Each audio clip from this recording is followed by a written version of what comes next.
पितृपक्षाबद्दल तुम्हाला या सर्व गोष्टी माहीत असायलाच हव्यात. धार्मिक ग्रंथानुसार श्राद्धाच्या 16 दिवसांत लोक त्यांच्या पूर्वजांना पाणी अर्पण करतात आणि त्यांच्या पुण्यतिथीला श्राद्ध करतात. असे मानले जाते की श्राद्धाद्वारे पूर्वजांचे ऋण फेडले जाते. वर्षाच्या कोणत्याही महिन्यात आणि तारखेला मृत्युमुखी पडलेल्या पूर्वजांसाठी पितृपक्षाच्या त्याच तिथीला श्राद्ध केले जाते. जर व्यक्तीचा मृत्यू पौर्णिमेला झाला असेल तर भाद्रपद शुक्ल पौर्णिमेला श्राद्ध करण्याचा विधी आहे. महालय म्हणजे श्राद्ध देखील ह्या दिवसापासूनच सुरू होते असे मानले जाते. श्राद्ध म्हणजे भक्तीने दिलेले सर्व काही. पितृपक्षात श्राद्ध केल्याने पितर वर्षभर आनंदी राहतात. धार्मिक शास्त्रामध्ये असे म्हटले जाते की पितरांसाठी पिंडदान करणाऱ्या गृहस्थाला दीर्घायुष्य, पुत्र, नातू, कीर्ती, स्वर्ग, पोषण, बल, लक्ष्मी, प्राणी, सुखाचे साधन आणि संपत्ती इत्यादी प्राप्त होतात. श्राद्धात पितरांना आशा असते की त्यांचे पुत्र, नातू पिंडदान आणि तिळांजली अर्पण करून त्यांना संतुष्ट करतील. ह्या आशेने ते पितृलोकातून पृथ्वीवर येतात. म्हणूनच हिंदू धार्मिक शास्त्रामध्ये प्रत्येक हिंदू गृहस्थाला पितृपक्षात श्राद्ध करण्यास सांगितले आहे. श्राद्धाशी संबंधित अनेक गोष्टी आहेत ज्या फार कमी लोकांना माहिती आहेत. परंतु श्राद्ध करण्यापूर्वी या गोष्टी जाणून घेणं खूप महत्त्वाचं आहे. कारण कधीकधी विधीनुसार श्राद्ध केलं नाही तर पितर शाप देखील देतात. तर आज आम्ही तुम्हाला श्राद्धाशी संबंधित काही खास गोष्टी सांगत आहोत ज्या खालीलप्रमाणे आहेत. सर्वात पहिलं, श्राद्ध विधीमध्ये गायीचे तूप, दूध किंवा दही वापरावे. लक्षात ठेवा की गायीने वासराला जन्म देऊन 10 दिवसांपेक्षा जास्त काळ लोटला आहे. 10 दिवसांच्या आत वासराला जन्म दिलेल्या गायीचे दूध श्राद्ध विधीमध्ये वापरू नये. 2. श्राद्धात चांदीच्या भांड्याचा वापर आणि दान करणे केवळ पुण्यपूर्णच नाही तर ते राक्षसांचा नाश करणारे देखील मानले जाते. जर पूर्वजांना चांदीच्या भांड्यात फक्त पाणी अर्पण केले तर ते शाश्वत समाधान आहे.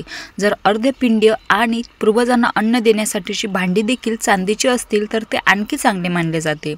3. श्राद्धात ब्राह्मणाला अन्न देताना भांडी दोन्ही हातांनी धरून आणावीत. एका हाताने आणलेल्या अन्न भांड्यातून दिलेलं अन्न राक्षस हिसकावून घेतात. 4. ब्राह्मणाने शांतपणे आणि भांड्यांची स्तुती न करता शांतपणे अन्न खावे. कारण पूर्वज जेव्हा ब्राह्मण शांतपणे जेवतात तेव्हाच ते अन्न खातात.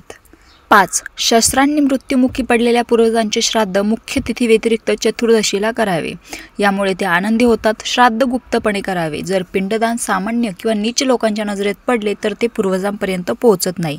6. श्राद्धात ब्राह्मणाला भोजन देणे आवश्यक आहे. ब्राह्मणाशिवाय श्राद्धविधी करणाऱ्या व्यक्तीच्या घरी पित्र जेवत नाहीत. त्याला शाप देऊन ते परत येतात. ब्राह्मणाशिवाय श्राद्ध केल्याने व्यक्ती महापापी बनते. 7. श्राद्धात जव, कांगणी, वाटाणे आणि मोहरीचे वापर सर्वोत्तम आहे. तिळाचे प्रमाण जास्त असल्यास श्राद्ध अक्षय होतं. खरं तर तीळ श्राद्धाचे भूतांपासून रक्षण करते. कुश म्हणजेच एक प्रकारचं गवत राक्षसांपासून रक्षण करतं. 8. श्राद्ध दुसऱ्याच्या जमिनीवर करू नये. जंगले, पर्वत, पवित्र स्थळं आणि मंदिर ही दुसऱ्याची जमीन मानली जात नाहीत कारण त्यांच्यावर कोणाचीही मालकी हक्क नाही. म्हणून या ठिकाणी श्राद्ध करता येते. 9. देवांच्या कार्यासाठी ब्राह्मण निवडताना एखाद्या व्यक्तीने विचार केला नाही तरी पितरांच्या कार्यासाठी केवळ योग्य ब्राह्मणाचीच निवड करावी. कारण पित्र केवळ ब्राह्मणाद्वारे श्राद्धात संतुष्ट होतात. 10. जो व्यक्ती काही कारणास्तव श्राद्धादरम्यान त्याच शहरात राहणाऱ्या आपल्या बहिणीला, जावईला आणि पुतण्याला जेवू घालत नाही त्याच्या घरी केवळ पित्रच नाही तर देवताही अन्न खात नाहीत.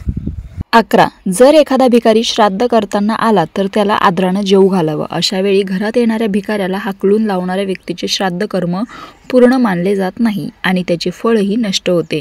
12. शुक्ल पक्षात रात्री यमुग्नेच्या दिवशी एकाच दिवशी 2 तिथींचे संयोजन आणि वाढदिवसाच्या दिवशी कधीही श्राद्ध करू नये. धार्मिक ग्रंथानुसार संध्याकाळची वेळ राक्षसांसाठी आहे. हा काळ सर्व कामांसाठी निंदनीय आहे. म्हणून संध्याकाळीही श्राद्ध करू नये. 13. श्राद्धात प्रसन्न झालेले पूर्वज मानवांना पुत्र, धन, ज्ञान, वय, आरोग्य, सांसारिक सुख, मोक्ष आणि स्वर्ग देतात. श्राद्धासाठी शुक्ल पक्षापेक्षा कृष्ण पक्ष श्रेष्ठ मानला जातो. 14. रात्र ही राक्षसी काळ मानली जाते म्हणून रात्री श्राद्ध करू नये. दोन्ही संध्याकाळातही श्राद्ध करू नये. दिवसाच्या 8व्या मुहूर्तावर म्हणजे कुटपकाला पूर्वजांना दिले जाणे दान म्हणजेच अक्षय. 15. श्राद्धात या गोष्टी असणं महत्त्वाचं आहे. गंगाजल, दूध, मध, दहित्र, कुश आणि तीळ. केळीच्या पानावर श्राद्ध भोजन करणे निषिद्ध आहे. सोने, चांदी, पितळ आणि तांब्यापासून बनवलेली भांडी सर्वोत्तम आहे. त्यांच्या अनुपस्थित पाने वापरली जाऊ शकतात. रामकृष्ण हरी.